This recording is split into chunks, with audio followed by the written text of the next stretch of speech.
रहे काफिला शबीर का,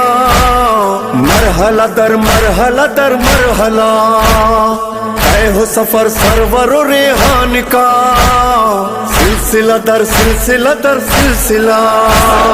चमन चमन कली कली नगर नगर गली गली, मकसद शबीर बताते चलो, होगा गरम कदम। जो है योम आशूर है, जो है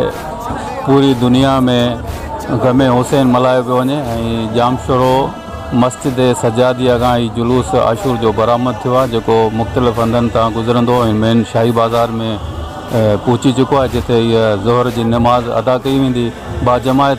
उन खां पोइ जुलूस पंहिंजे रूट सां जेको आहे सो रवां दवां थींदो ऐं आख़िर में शाम जो जेको आहे 6 वॻे मेन रोड ते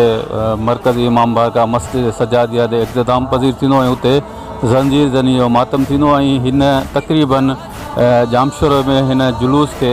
जेको आहे 50 साल खां मथे थियो आहे। हीउ जेको आहे हर साल जुलूस निकिरंदो आहे ऐं वॾो शान शौक़त सां मौला हुसैन जे गम में आज़ादार शामिल आहिनि ऐं आज़ादारी करे रहिया आहिनि। मुहर्रम जो जुलूस आहे जेको हुसैन इमाम बारगाह जामिया मस्जिद सजादिया मां निकिरंदड़ आहे ऐं हिन जुलूस खे तक़रीबन 45-46 साल थी विया आहिनि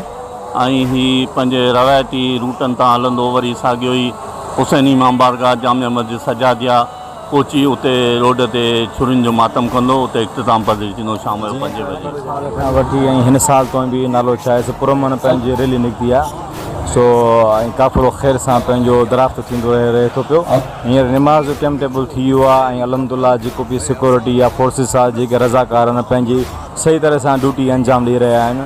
ऐं अलहमदुलिल्लाह असां शुक्रगुज़ार आहियूं SSP जामशोर साहिब जा ऐं रेंजर्स जे DIP ऐं DSP साहिब जा ॾाढा शुक्रगुज़ार आहियूं जेके